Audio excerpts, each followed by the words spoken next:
Thank you for joining us again, and I hope that more people will join in a few minutes. Before we will move to the second panel, I wanted to remind you all that we are cooperating with the Jewish Film and New Media Journal. We have Aya here, our friend Dr. Aya Adlin. And we want to do a special issue of papers that we're presenting in this conference. We will definitely send more information about this special issue soon after the conference, but take this in consideration and let us know if you want to join us in this special issue. If you want more information about the journal itself, you can call on and ask directly Aya, and she can give you all the information that you want. Our second panel today, titled Archiving Online, Digitalizing Holocaust Documents and Images, will be chaired by Professor Becky Kook from Ben-Gurion University of the Negev. Becky was my memory studies teacher during my BA and MA. Her work on Holocaust memory in Israel influenced many of us here today. And it is a good opportunity to thank Becky for agreeing to be with us today and for her continued support and kindness. So Becky, the floor is yours, and thank you for joining us. Thank you, Noam. That was very, very nice.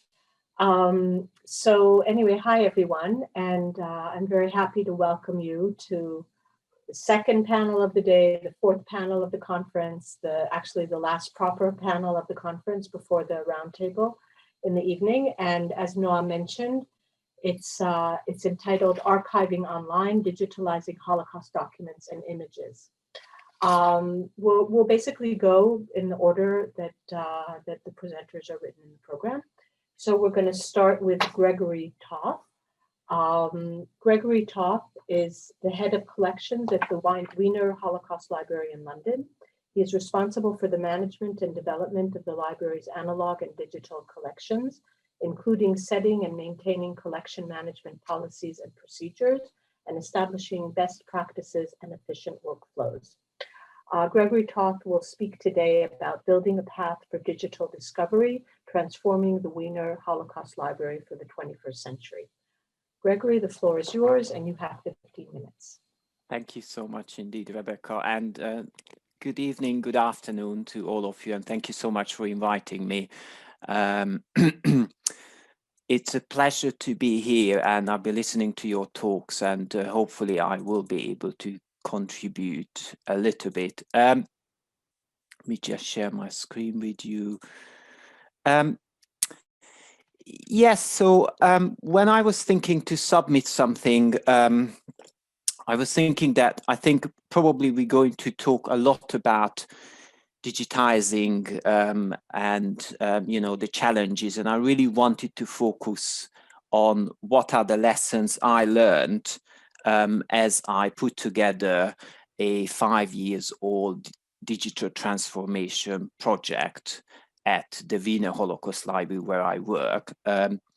So I would like to share some of the challenges and difficulties I face with, and hopefully that would provoke some discussions. I'm going to talk a little bit about our history. I'm sure most of you know about the Wiener, but I think it's quite important to know who we are in order to understand my project. So we are named after Alfred Wiener, who started this organization. Dr. Alfred Wiener was a German Jew who worked for a large Jewish organization in Germany in the 1920s called the Center of the Rhine, and he was collecting materials related to related to the fascist movement and anti-Semitism in Germany. In 1933, he then relocated with his family to Amsterdam, and basically he was the #1 enemy for the National Socialist Party, and he started a more organized bureau called the Jewish Central Information Office. So that's basically when our organization was born. and he carried on doing exactly the same what he started in the 20s in Germany. He was collecting materials related to anti-Semitism and the rise of right-wing parties, especially around the National Socialist Party. It's quite important that in 1938, we were an organization, well, the only organization who collected testimonies around the November pogrom. So we have around 300 testimonies from 1938. And then just in a nutshell, the library then moved to London in 1939. Obviously, the Netherlands and Amsterdam wasn't the safest country in Europe. And so ever since the institutions in London, in the 40s and 50s, we had three major aims.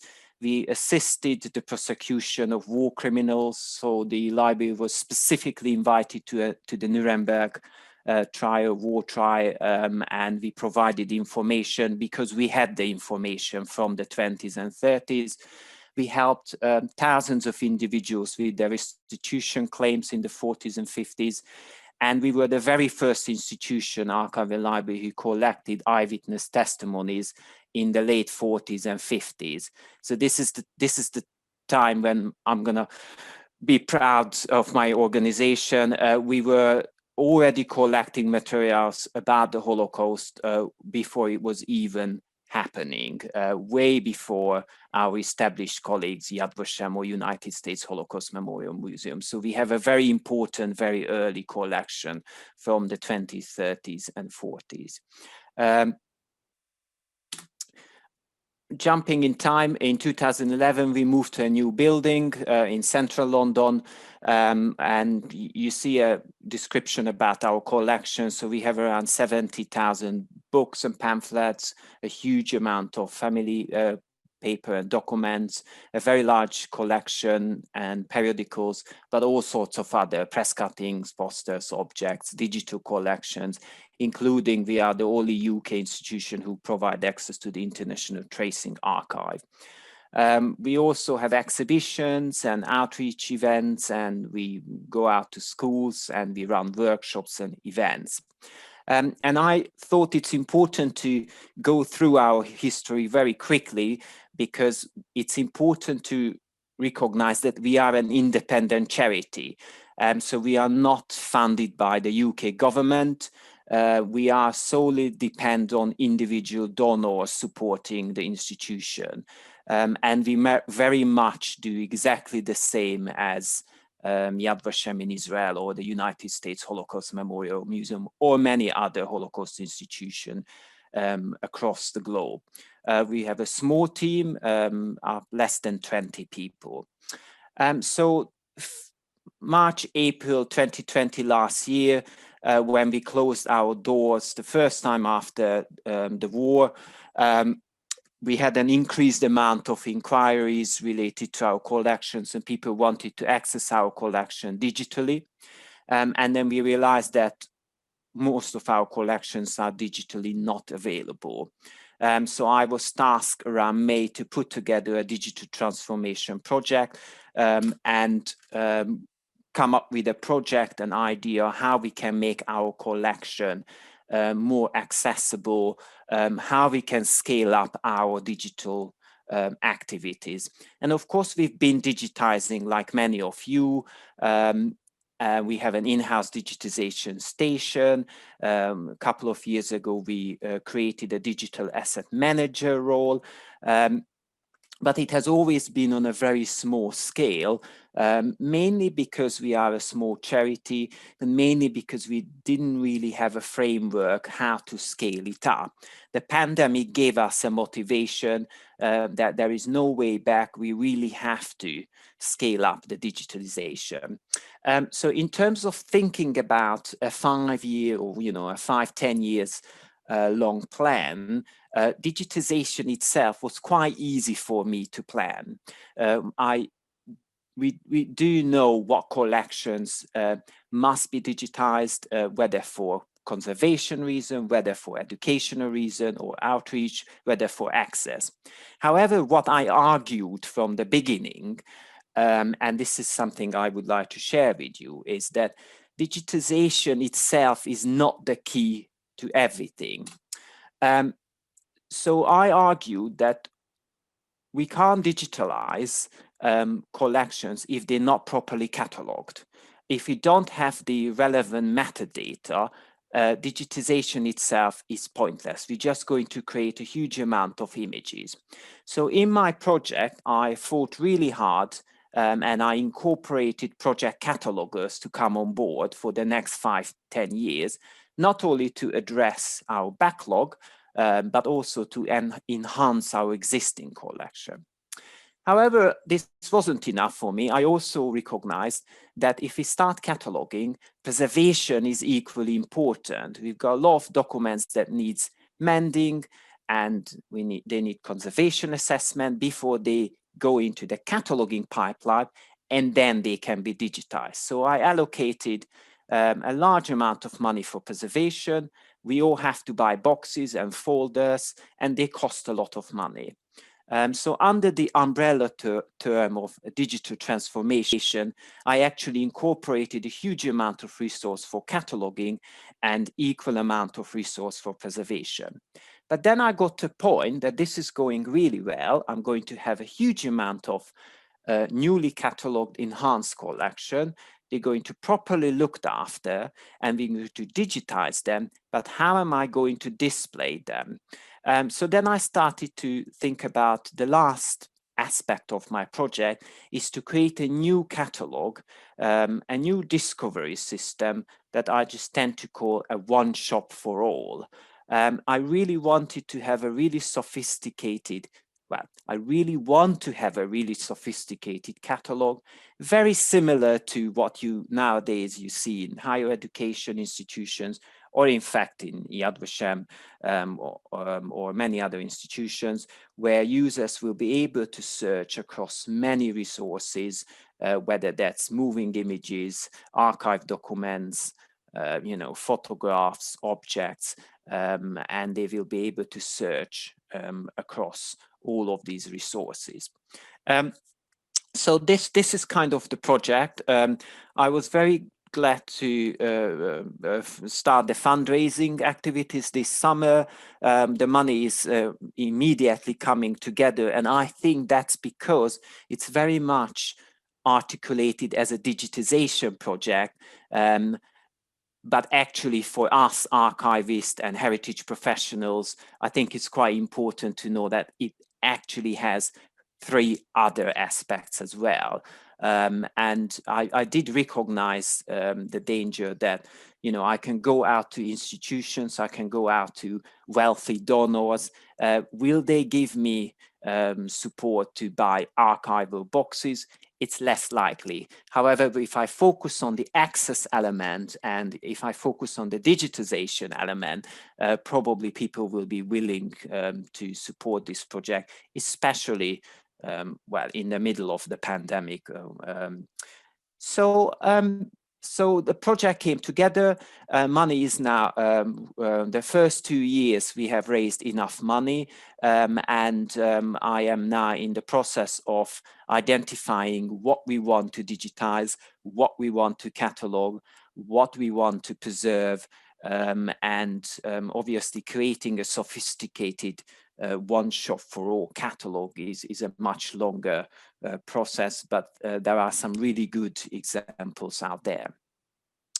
So that's all I wanted to share with you. So I really wanted to keep to the time. So that's 10 minutes. So I would be very happy to take questions at the end. Stop sharing. Thank you so much, Gregory. You kept perfectly to the time. So we're now going to invite our second speaker, Sarah Valente or Valente. She's a visiting assistant professor at the Eichmann Center for Holocaust Studies at the University of Texas at Dallas. She teaches courses on Jewish and Latin American history, literature, and cultural memory. Her fields of interest include Holocaust studies, translation studies, and human rights in South America. She has presented her research at several conferences in the US, the UK, and in Israel. She is the creator, producer, and host of several podcasts, including the Eichmann Center podcast, where she explores Holocaust-related topics during the time of our new shared virtual realities. Sarah will be speaking today on the topic of Holocaust Podcast, a new platform for teaching and remembrance. Sarah. Thank you so much, Rebecca, and thank you, Greg, for preceding me. I might take the 5 minutes from that you left for me. Let me just begin sharing my screen. Let me share this screen. And do you see the slide? Okay. And in case something goes awry, somebody can just speak up, because for some reason I can't see you when I'm sharing this screen. So in any case, hello everyone. Good morning for those here in the US. Good afternoon or evening for those in Europe and Israel. I'm Sarah Valente, and I'm really happy to be here with all of you. I'd like to begin by thanking the conference organizing committee, Jackie, Noam, Ronnie, Norma, for including me in this program, as well as the Rabb Center for Holocaust and Revival Studies for hosting this online conference, which has already proved to be massively insightful and informative.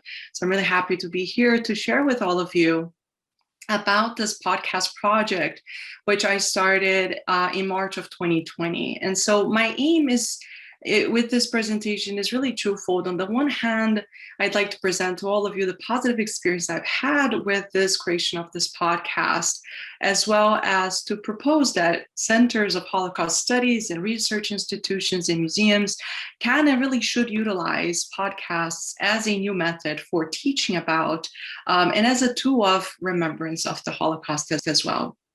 And so, in order to keep to this brief talk, I figured the best way was really to break it down into a very simplistic model of the 5 W's as questions: the what, when, where, why, and who.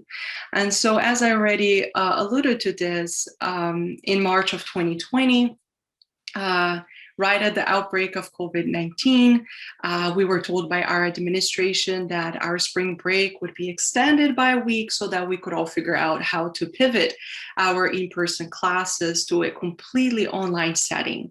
And it was really during that 2-week period that I got into listening to a lot of podcasts. I think all of us reacted in different ways to the pandemic. And for me, it was really listening to podcasts. And in that act of listening to podcasts, I started to find that it was really helpful way to feel connected. And this podcast that came out of this idea for the Ackerman Center for Holocaust Studies, it really happened because the center itself is incredibly busy all year long. We have many, many events. And with the closing of the doors, very quickly became apparent that those who are attending our events, not only the students and the staff and faculty of our university, but really the community and those who are a little bit older as well, would no longer have that human-to-human interaction. So that's what really prompted this idea. And I should also mention that the Ackerman Center at the School of Arts and Humanities at the University of Texas at Dallas was founded by distinguished professor Dr. Zsuzsanna Ullschwat, who is a Holocaust survivor. She began this program in 1986.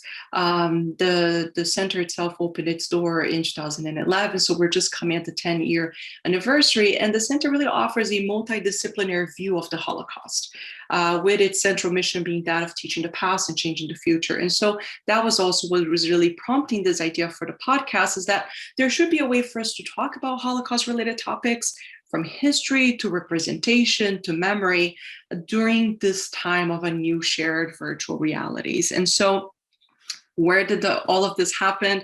From my home office, of course, to the world through the Anchor website, which is a wonderful website that I highly recommend for anyone interested in launching a podcast.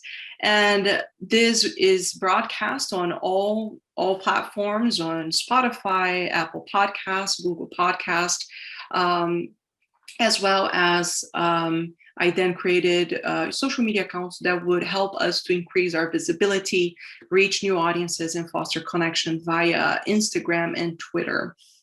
And the why, again, it kind of goes along with the what, which is really this idea to have a constant present in people's life. At the time that we began, this was a weekly podcast where they could tune in and feel a sense of connectedness with those that they had already been in touch with, which was, those of us in the Ackerman Center with our many events. And so, but when we were a few episodes in, I started to realize that the podcast was, in fact, a really wonderful possibility for a new virtual outreach initiative that could tremendously help us to actually increase our reach to the outside community, with audiences from around the world tuning in to listen to what we had to say about teaching, about research, and about our work.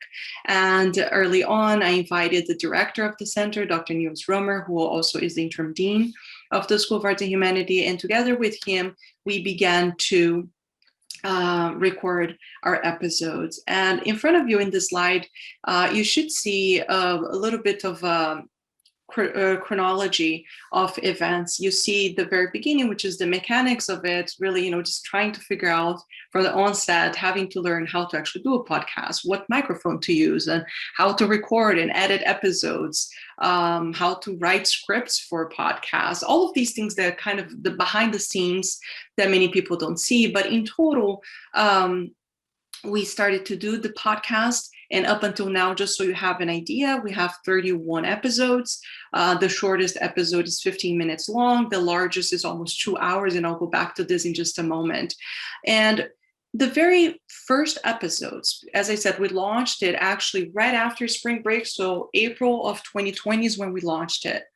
And it was, we titled the series World on Fire. It was how we felt at the time, but it also coincided with a PBS series with the same name that focused on World War II. And so part of our discussion was, first, we would talk about what was happening with the transition, how our lives are being impacted by COVID, and then we would anchor that to the series as well and provide a historical background, things that we felt were missing from the TV series that would be helpful for those who were following along.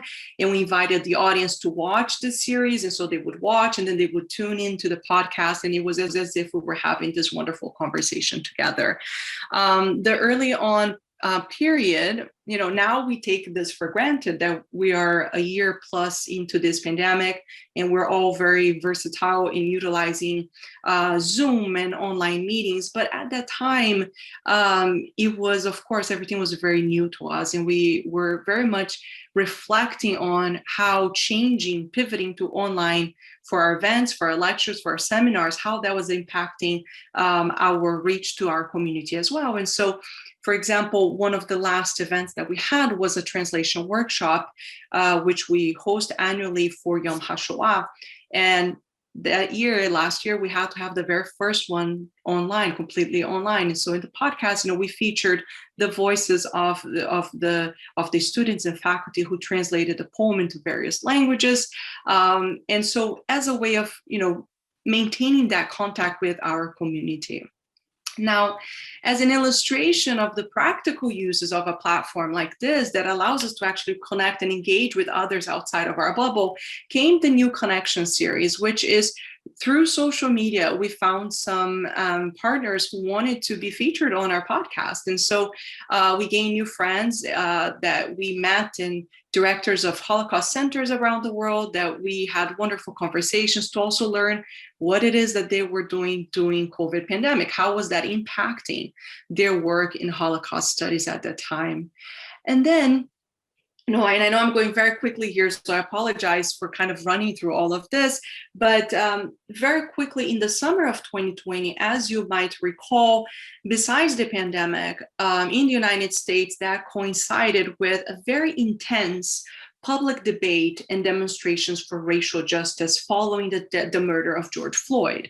And so, being quite distressed by the state of things, we produced episodes that reflected in that moment. Now, you can ask, okay, how can a Holocaust-related podcast actually take on current events such as that, right? There seems to be a disconnect. But in fact, what we did was we turned to the lives and the works of Jewish leaders who were activists in the 50s and 60s during the Jim Crow laws, and such as Joachim Prince, who himself had fled from Nazi Germany, arrived in the United States and was completely appalled by the situation of Blacks in the United States.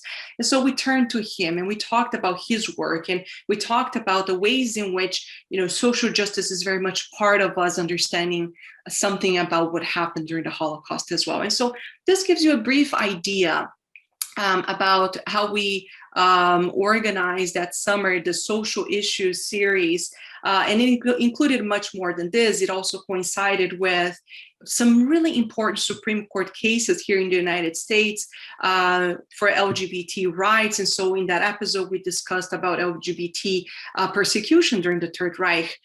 We discussed the Supreme Court case that ruled in favor of DACA, a program that helps young immigrants to attain work documentation in the United States, helps them live without fear of deportation. And it's a program that under constant attack by the Trump administration. So we talked about different issues that refugees faced in the past, especially the St. Louis case, for example.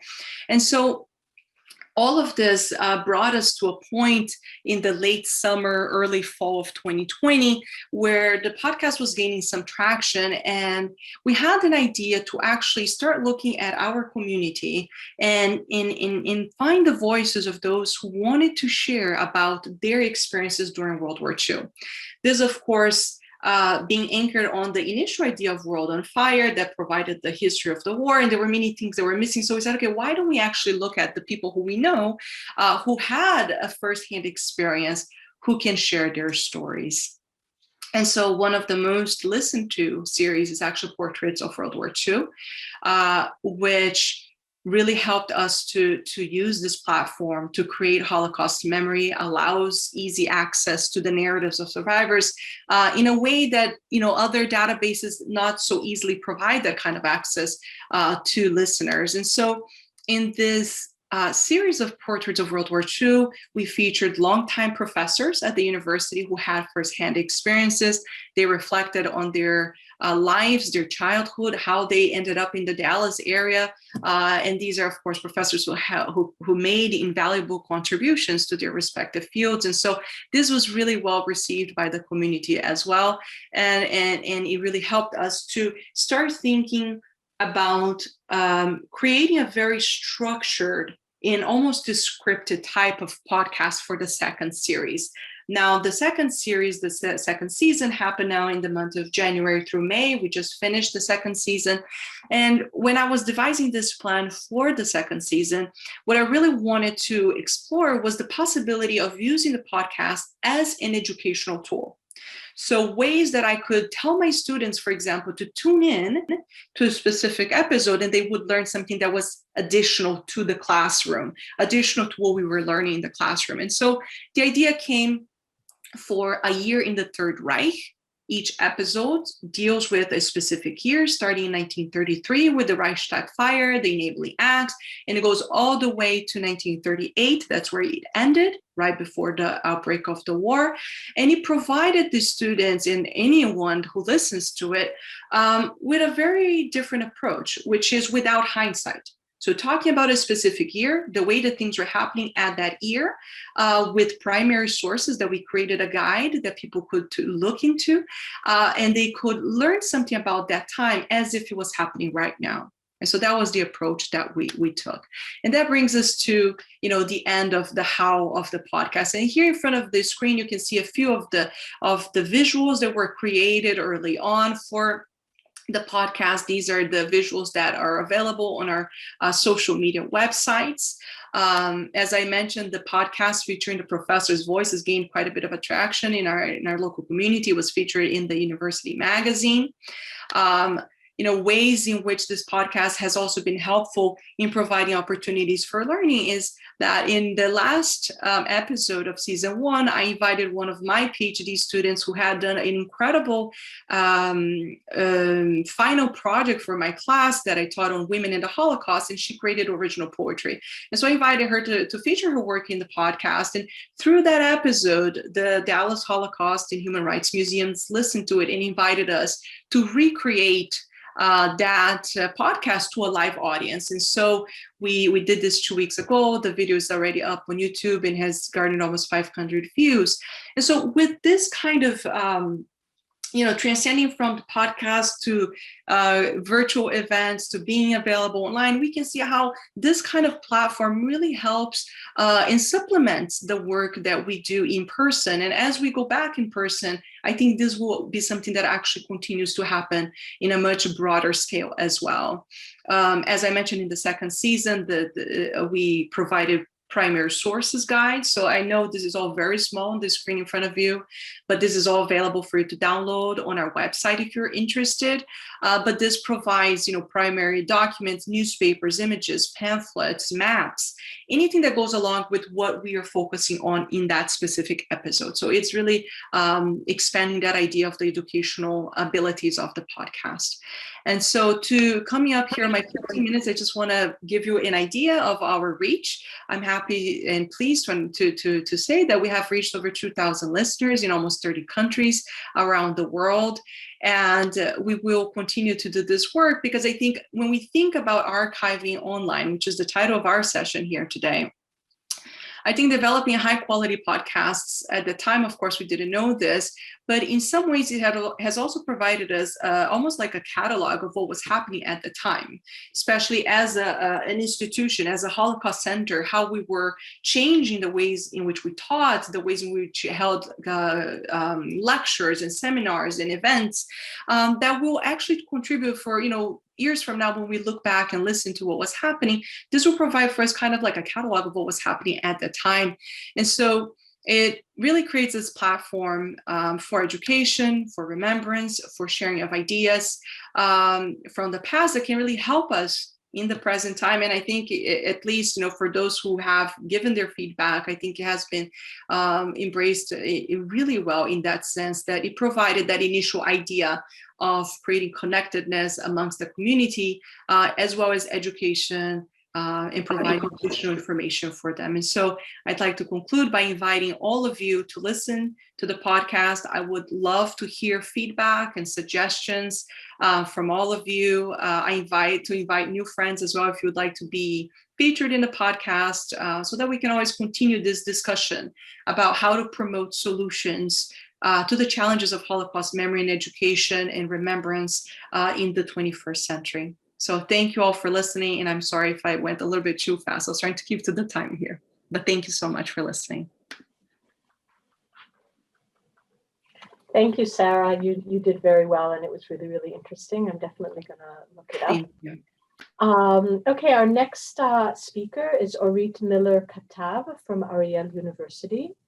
Orit teaches a variety of courses at the Middle East Studies Department. Her postdoctoral thesis was titled U.S. Mediated Talks, Overtures and Agreements Between Israel, Jordan, and the PLO. Her PhD thesis was about U.S. Israeli-Jordanian relations under the military administration in the occupied territories. She completed her master's degree in political science and Middle East history at Bar-Ilan University, and this year she is graduating from the Weiss Libanat International MA program in Haifa University for Holocaust commemoration and education in a digital age. She also writes an opinion column in Ma'ariv.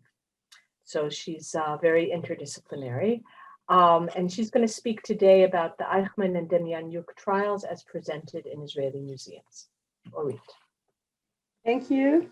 I would like to share my presentation. Just a minute, please. Just a minute, please.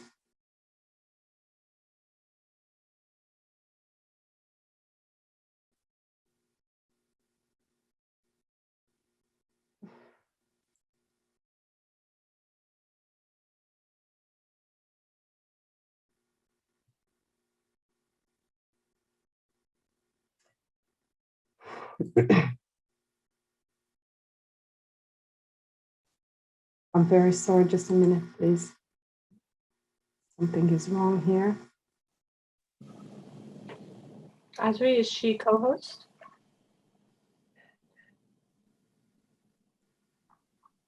Yes. There we go. There we go. I'm sorry for that. No All right. problem. Well, so I'm very excited to present today my work that deals with the comparison between the Holocaust museums in Israel in the context of the trials of Nazi criminals were caught and brought to trial in Israel. Well, as you said, I'm graduating my studies in West Livnat International Program of the Holocaust, and the next speaker, Professor Eliyana, was my former professor. I studied during the summer semester with her. Thank you. And what I want to present today is that the COVID has brought us into our homes and prevented us from the experience of visiting museums and from studying in the classroom.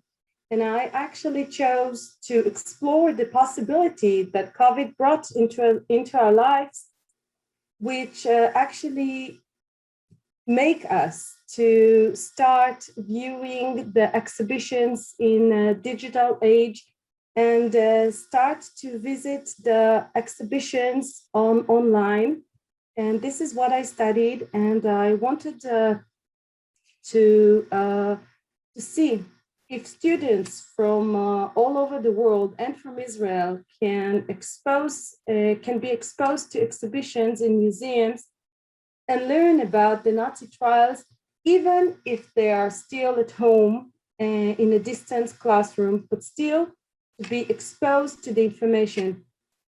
And I wanted to know how much museums today can make the information accessible to the public at such a level that it would be interesting enough to people to enter the particular link, and from there to continue on an extensive but guided learning journey.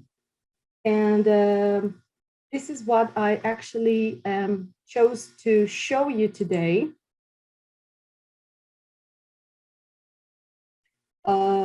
During 1950, the Israeli Knesset has enacted a law that prosecutes the Nazi criminals. The law actually made it possible to capture and brought into trial Eichmann, Adolf Eichmann, and then years later, John Ivan Demjanjuk. And my work will actually display the commemoration of the two sentences in digital exhibitions in 3 Israeli museums, in Maswa Museum, the Katav Fighters House, and the Yad Vashem Museum, and also at the Knesset online website. Starting the Eichmann trial, which is presented in the Maswa Museum. But before, I will just say a few words about Eichmann. Adolf Eichmann is the main organizer of the extermination of the European Jews. Here, as you can see him standing in the glass cell, which he was during his old trial, and he was guarded with Israeli policemen 24/7. He was brought to trial. It was a very complicated operation by the Mossad to capture him. He was living under the another name, false identity, under the name of Ricardo Clement. And the special operation brought him from Argentina to Israel. And then he was brought to trial. He was sentenced to death and was hanged afterwards. The other Nazi criminal that was brought to trial in Israel is John Ivan Demjanjuk. Here you can see his Chernivtsi document. Here you can see him sitting. He's sitting without a glass cell, just in an open space with the policeman guarding him. And he was actually accused for having been a Chernivtsi man. And in 1986, the United States extradited him to Israel under the suspect of him being Ivan the Terrible. over the years, in 1988, he was convicted and sentenced to death, but he actually thought that it was not a fair trial. And so years later, the verdict was overturned in the Israeli Supreme Court under the base of new evidence coming from the Soviet Union archives after the perestroika, and the open archives brought new evidence and new documents that actually helped him in the next trial. And he was actually was free from Israel and came back to the United States. There his citizenship was revoked. And afterwards, years later, he was extradited to Germany and was convicted in Germany.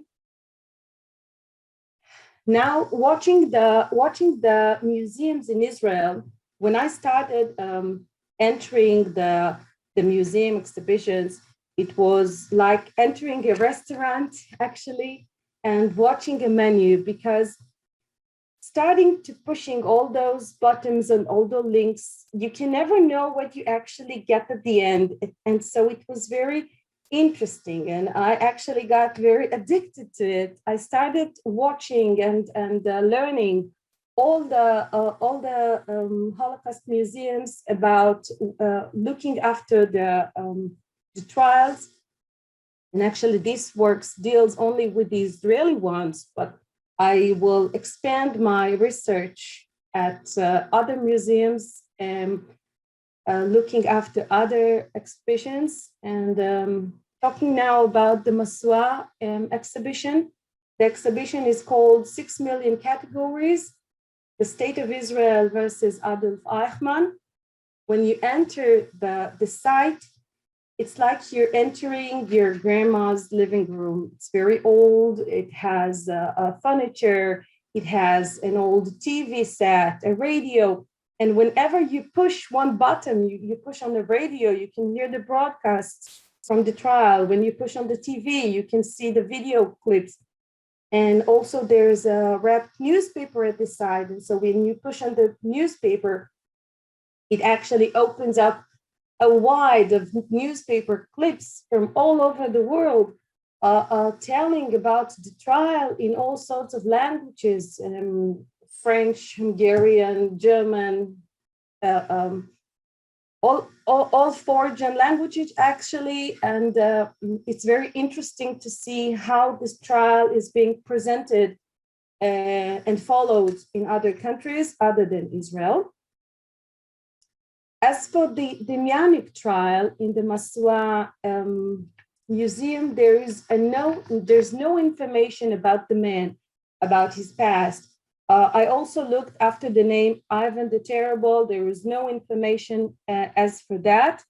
And I was very sorry to find out that one trial is being very exposed, very dealt with, and the other one, there's no information about. And then when I pursued to the next museum, to the Katav house, here you can see actually the glass cell where Eichmann was during his trial. The exhibition is in front of the glass booth, and it says all about the trial, what happens. It has a lot of information, also pictures of the from the testimonies, all the people who took part in the trial, but there's only a written information in Hebrew and English. There's no other information in other languages.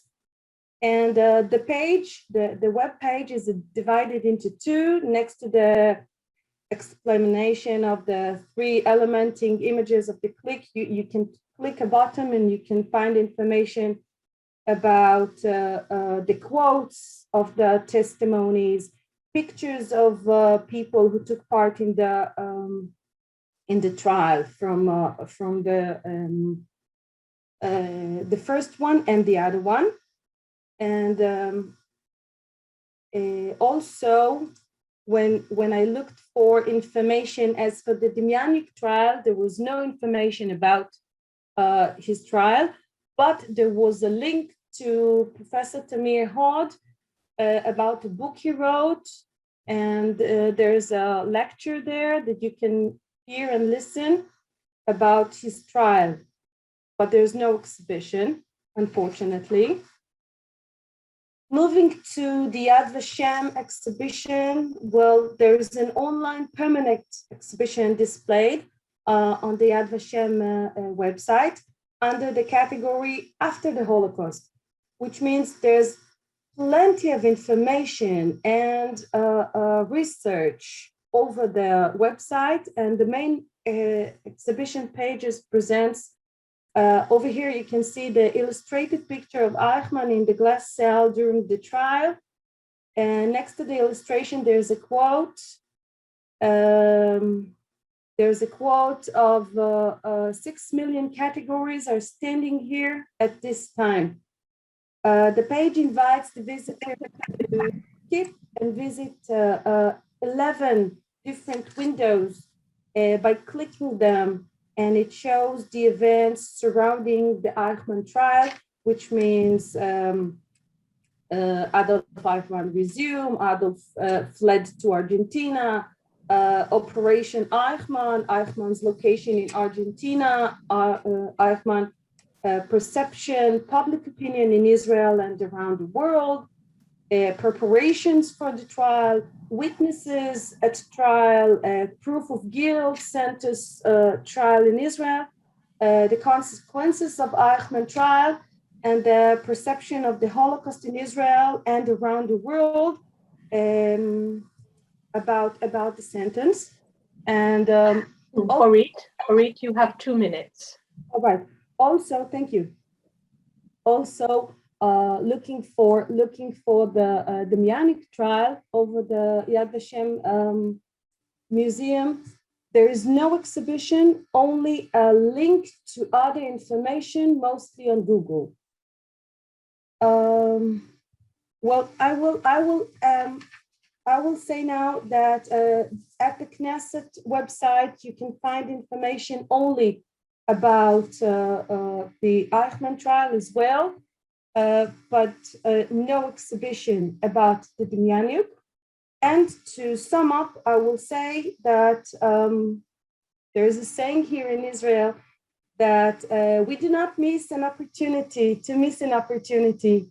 And this is what I actually think. There is a very big missing of opportunity to present both trials, which actually present the history of not only the Jewish state, but also the Jewish people and the trials that took place here in Israel. And for us, teachers who teach history, I think that we must be very clear about evidence, about keeping the story clear and telling the story. Because when you don't tell the story, you miss the narrative. And when you miss the narrative, you miss history. That's it. Thank you for listening. Thank you for the opportunity. Thank you, Orit, very much. We're now at our final paper on this panel. Eliyana Adler from Penn State University. She's Associate Professor of History and Jewish Studies at Penn State, where she teaches and studies Jewish life in Eastern Europe. Her publications include Survival on the Margins, Polish Jewish Refugees in the Wartime Soviet Union by Harvard University Press, 2020. In Her Hands, The Education of Jewish Girls in Tsarist Russia, Wayne State University Press, 2011. Several co-edited volumes and numerous scholarly articles. Currently, she's exploring the history of memorial books. Today, Professor Adler will be speaking about the disseminating local Holocaust memory, crowdsourced translations of memorial books. Eliyana, the floor is yours. Thank you.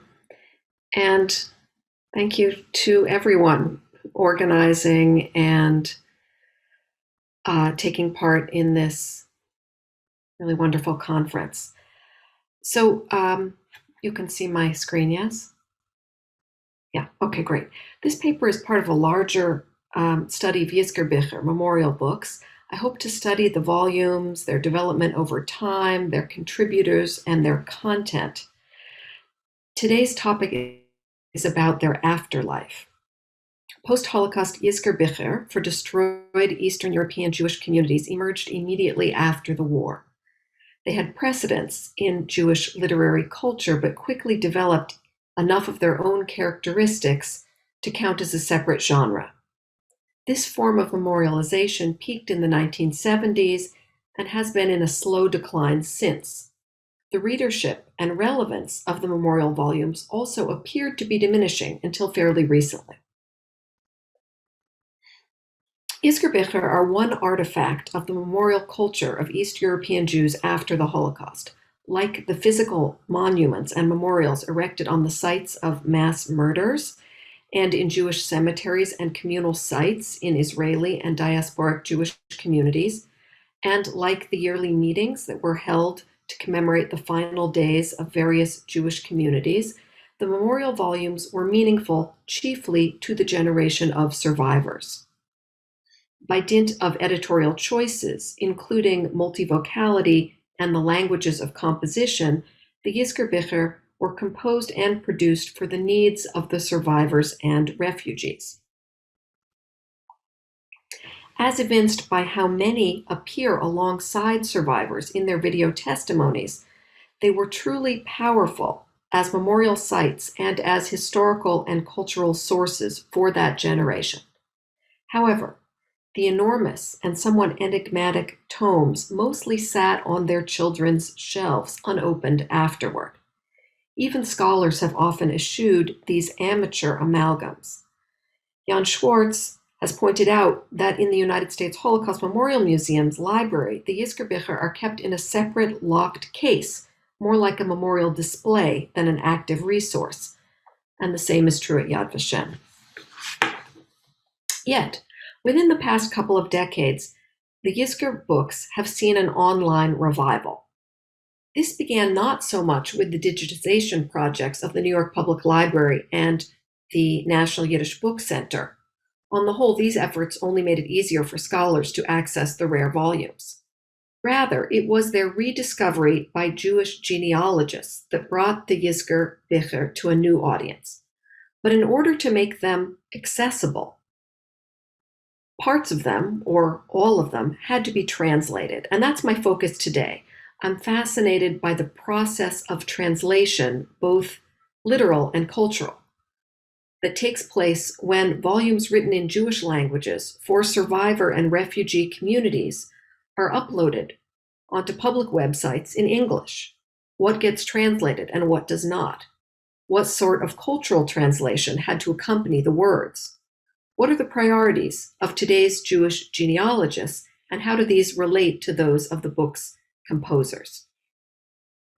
As it happens, the very first translations of the Yizkarbücher were neither outsourced nor crowdsourced. Rather, the committees that put the volumes together decided that certain information should be made more widely accessible.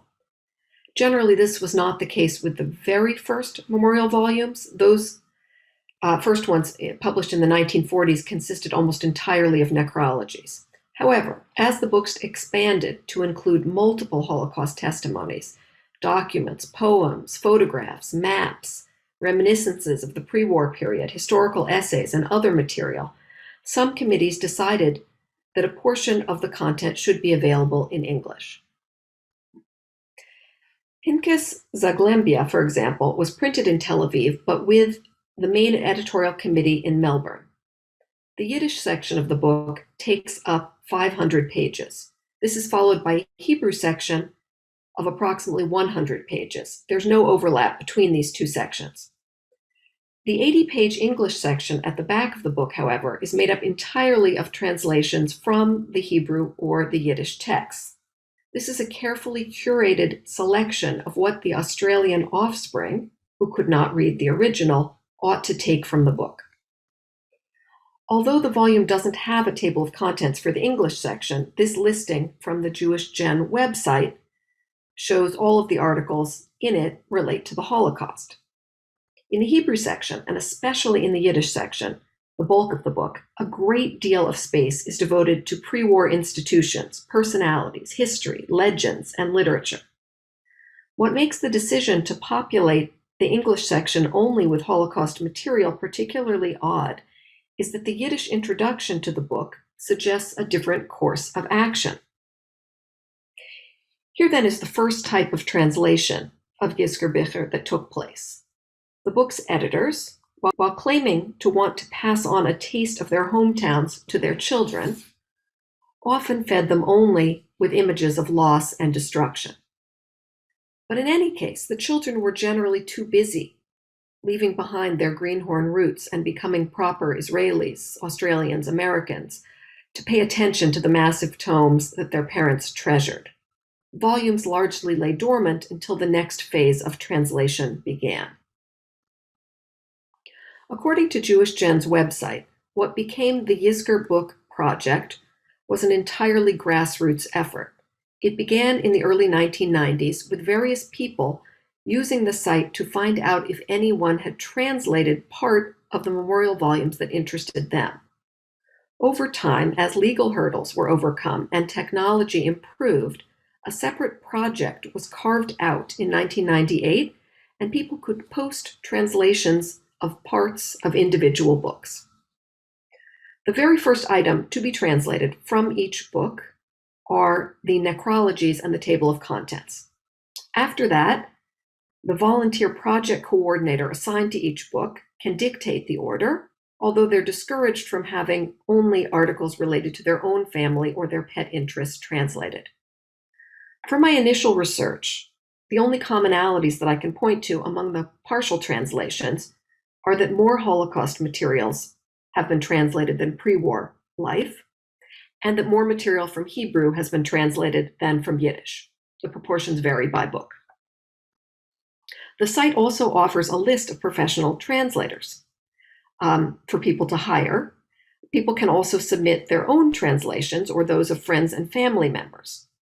All of the project coordinators and translators are supplied with guidelines covering both the overall goals and the tone, as well as the minutiae of transliteration.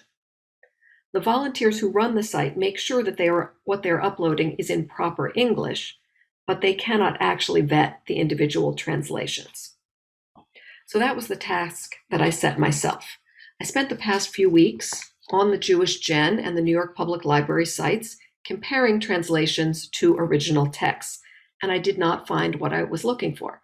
And this is, I think, something that happens to all of us in our research, that we sometimes have expectations, something we're looking for, and it's not there. In this case, what I was expecting to find was censorship. The memorial volumes are raw texts. People from all over the world sent in their essays and their testimonies. They wrote them in Jewish languages for an audience that was not only Jewish, but also from their same town.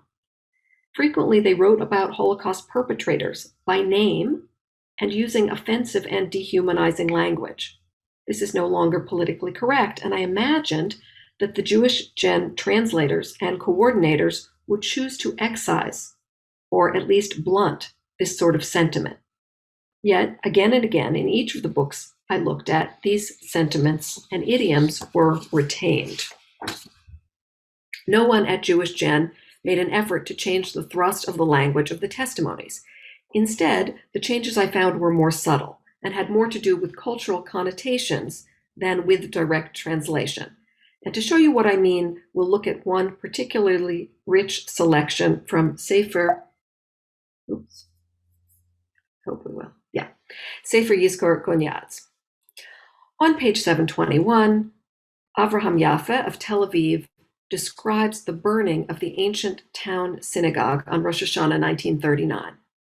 He begins by describing the beauty and sanctity of the building on a hill above the town and overlooking the Buber River.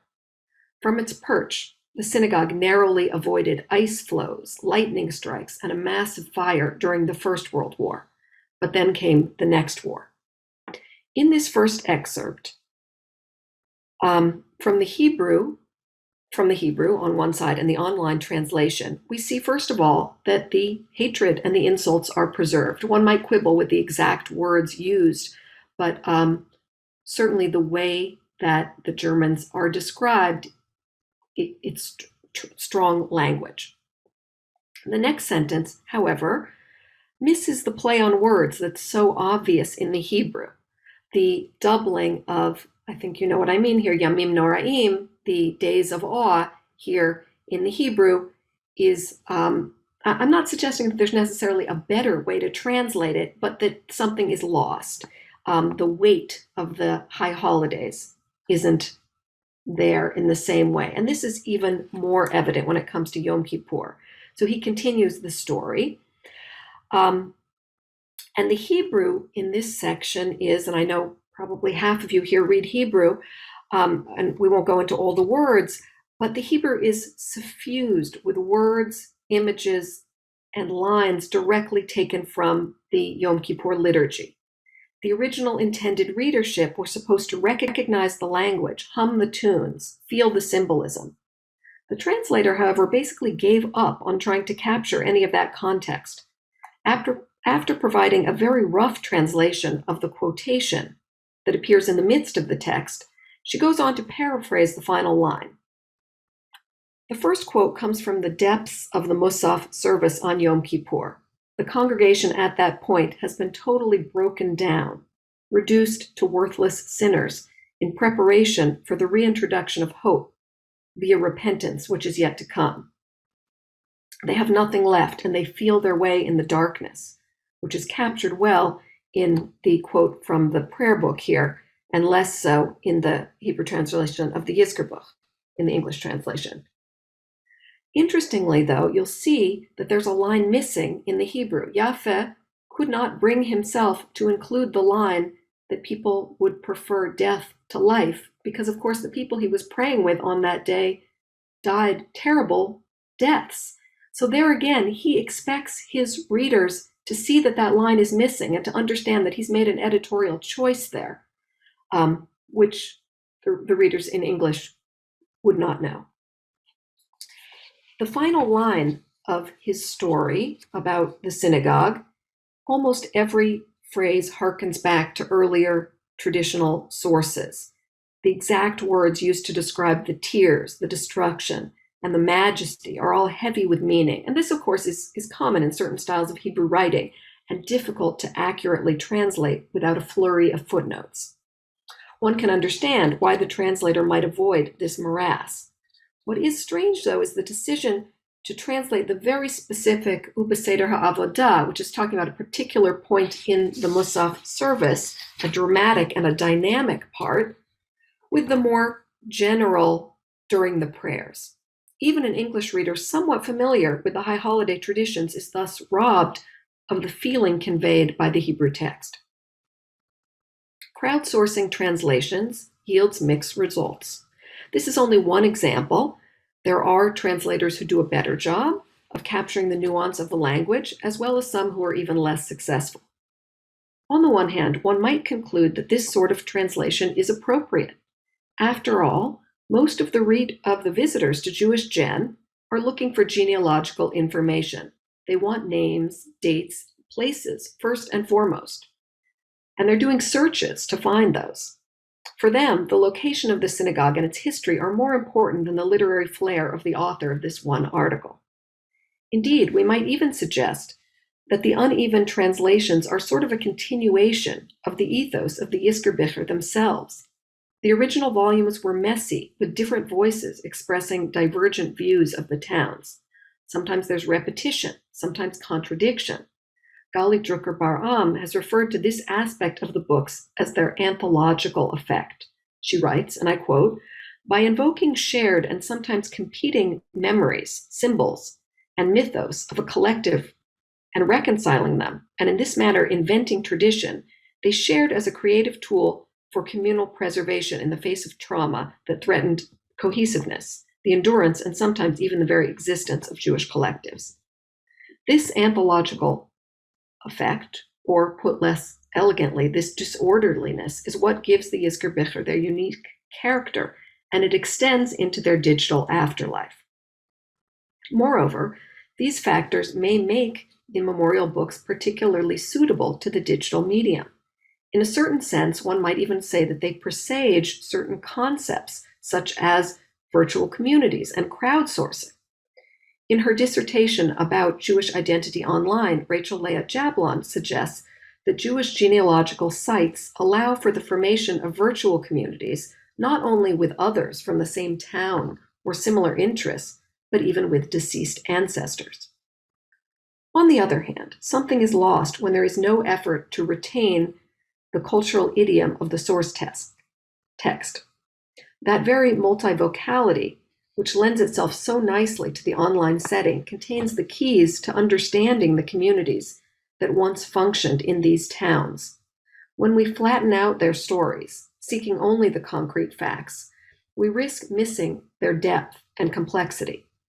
One of the joys of reading Yizkor for me is that they're full of surprises, each new piece entirely different in voice, representing some new facet of the pre-war ecology. In some of these translations, this diversity and multiplicity is gone. Monika Adamczyk-Garbowska raises a related issue in passing. In an article decrying the problematic results of Polish translations of Yiddish literature based on English translations, she mentions that this can lead to misunderstandings with memorial volumes as well. She's quite right to note the growing phenomenon of non-Jewish Poles using the freely available online access to English translations of Yizkor to research the history of the Jewish presence in their hometowns and sometimes to make those available in Polish. This has become common enough that Jewish Gen now has a separate search category for other languages, where one can find a number of retranslations, the majority of them into Polish. Adamczyk-Garbowska's example of the unfortunate consequences of this game of telephone is that names of people and places get garbled.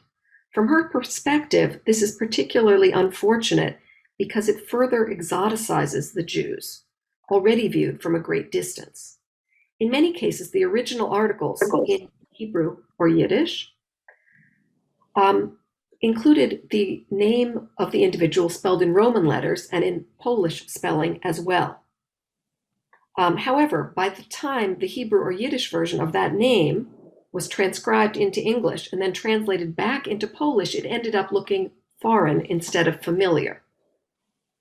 As I move forward with this project, I hope to continue to examine English translations as well as to look at Polish ones. Although my chief interest is in the Yizkor, this foray into digital Holocaust memory has highlighted the importance of following their trajectory from physical volumes to electronic files, from internally focused documents to outward-facing ones, and from Hebrew and Yiddish texts to English and Polish online content. Thank you.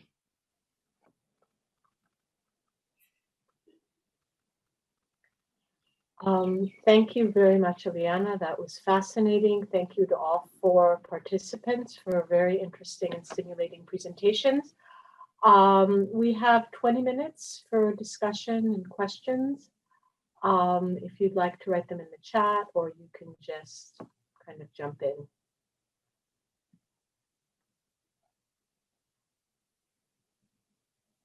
Noam, you'd like to ask a question? Yeah, thank you, Becky.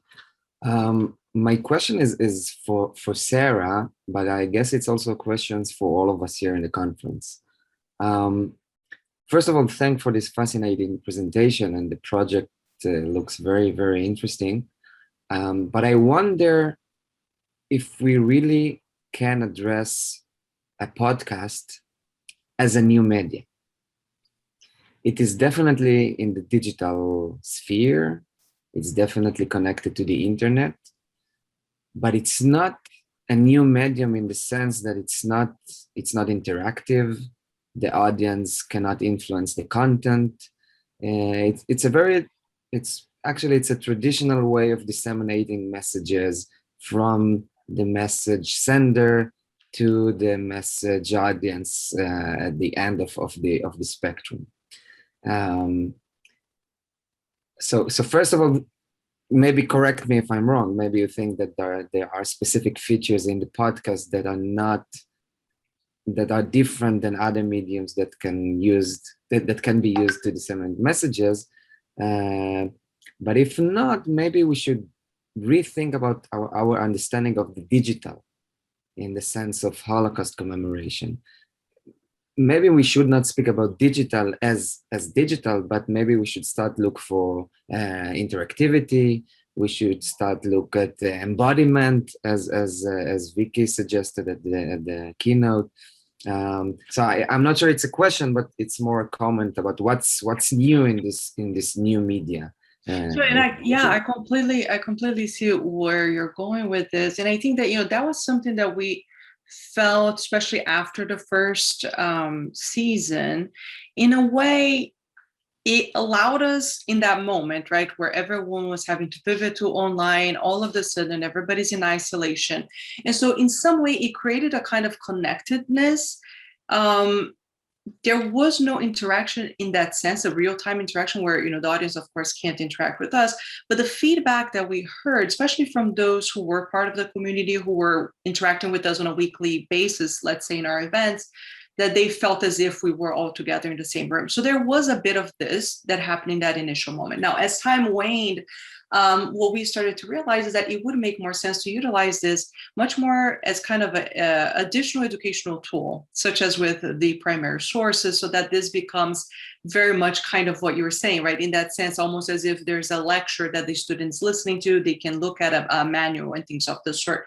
But I'm not sure, going forward, how this might actually develop into something else. I mean, there are, of course, podcasts that allow a much more multiplicity of ways in which we can interact with that material, through the visual, through videos, where it's a live kind of podcast. I mean, we did one of the episodes, which was actually a live event where the audience could participate, and then we launched that, as a recording. So, I mean, there are multiple ways to try and do this, but I definitely see the point that you're making.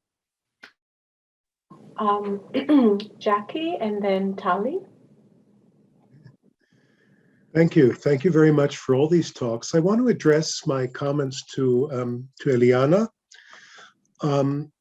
If essentially, a comment and a question. The comment is, I'm rather surprised that you would want to blunter the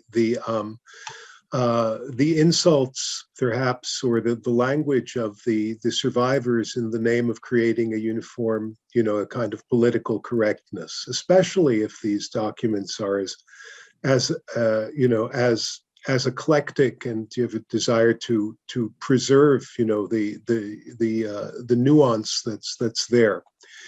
The question is that I want to pose is that beyond the fact that you're getting through the crowdsourcing translators who perhaps you haven't vetted or who are more some of different quality, what difference does the digital media make in the problems of the problems and questions of translation, both linguistic and cultural?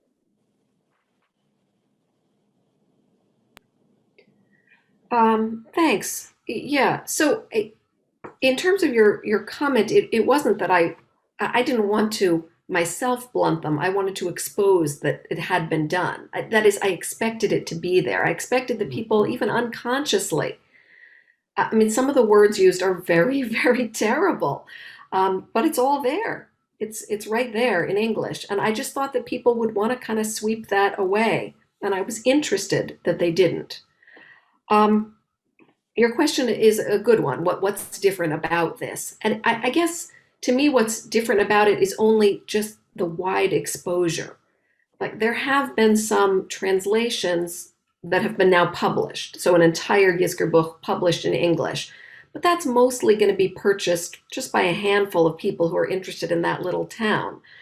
But the fact that anyone anyone online can run across this material, can do a search and come up with this, can find the names of the people who wrote it. It just seems that there's so much more exposure to what was originally a very inward-facing sort of genre. And so I'm interested in the ways that that translates, both literally and culturally. Can I ask, have you looked at, have you looked at the, sorry, go ahead. Tali? Thank you. It was great. Orit, the question is to you. I'm really interested in trials, and I'm interested in deeper than that. Eichmann is a good story. It's a victorious story. Demjanjuk is a much more complicated story for Israel.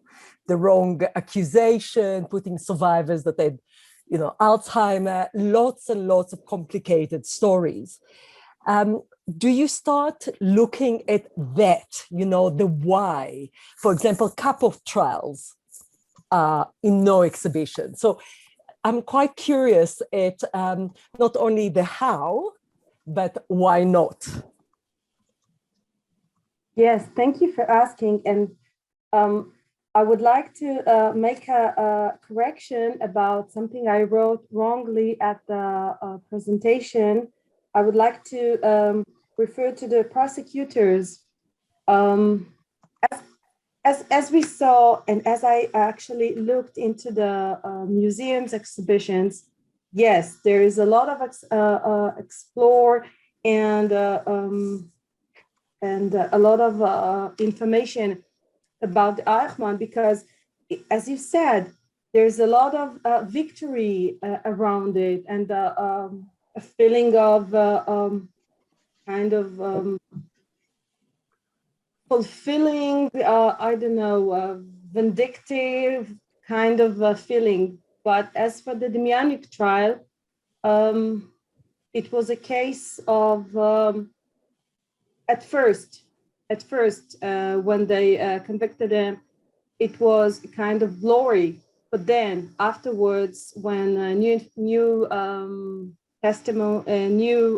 documents actually came from the Russian archives, the whole story changed, and this actually changed the whole way we look at the testimonies. Because, as you said, 30 years later, and the same witnesses, it wasn't the same. Even though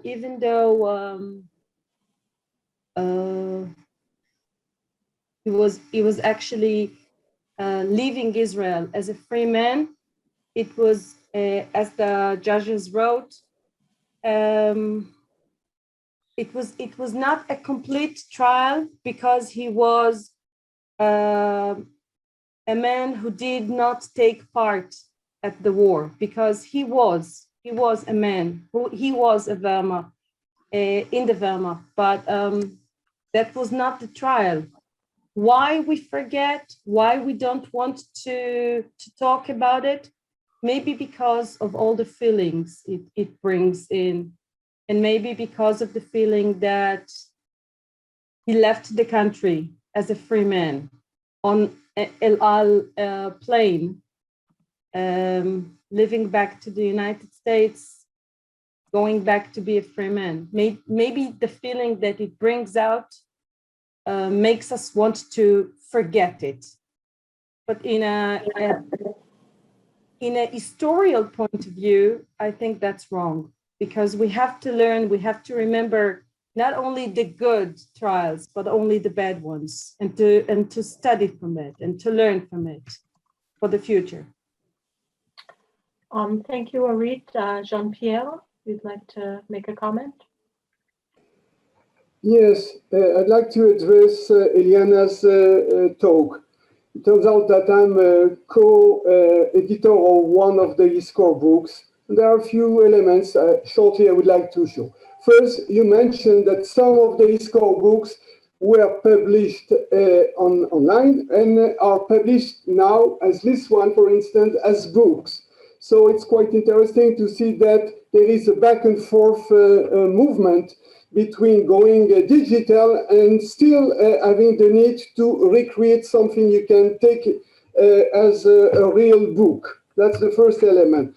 The second element is that apart from some historians that wrote these original ISCOR books, most of the books or the articles were written by whoever turned out to survive. So it was, let's say, who survived and decided that they want to contribute something. And regarding to the translation, it's a little bit similar in the sense that this is the Jewish Gen project is a volunteer project. So whoever is trying to volunteer, sometimes people would want to translate the article of their parents, for instance. Very often it is the way it is done.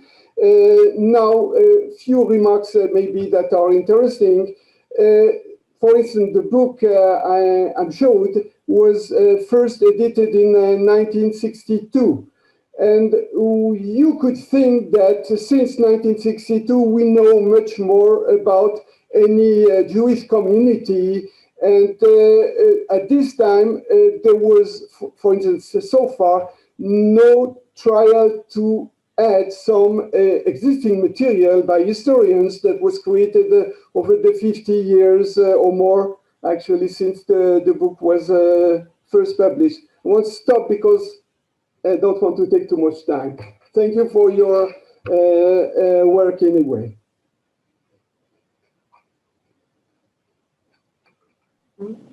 Eliyana, would you like to respond? Thank you. And I'd love to talk to you more about that project. I don't know that I have a direct response at the moment. Tahel, you'd like to ask a question? Hello, everyone. Thank you for your talks. My question is for Gregory. I was wondering if you can talk a little bit more about where you get inspiration for everything you talked about. Well, both preservation I'm really interested in, but also cataloging methods, digital cataloging methods. Where do you turn to when you want to get inspired, and how do you work to combine these things? Tahil, thank you for the question. When you work in a collections team, when you work in an archive and library, you're surrounded by librarians and archivists. So you just talk to them and then you network, you know, like in a conference like this. Obviously, there are standards out there how things should be cataloged. There are digital preservation collaborations. Many of us are part of the European Holocaust Research Infrastructure, ERI.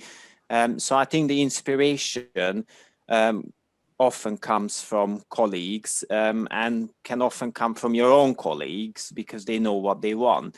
In terms of preservation, again, that's an aspect that if you work in a heritage institution, whether that's large government funded or a small charity, it's a good practice if there is somebody who knows preservation, whether that's a conservator. If not, again, there is quite a lot of support available from larger organizations. So, for example, I do know a couple of things about conservation because I used to work in a large heritage institution which had a conservator studio, an entire department. So, you know, in this regard, I just went back to my colleagues and said, well, now I work for a small charity. What can I do if I start fundraising? You know, and then they gave me ideas. So I think it's all about networking. Of course, as I said to you, a lot of things are guided by standards, but they, you know, unless you are a cataloger, they are a bit difficult to understand. You know, very technical. I don't know if this answers your question. Any other questions, comments, thoughts?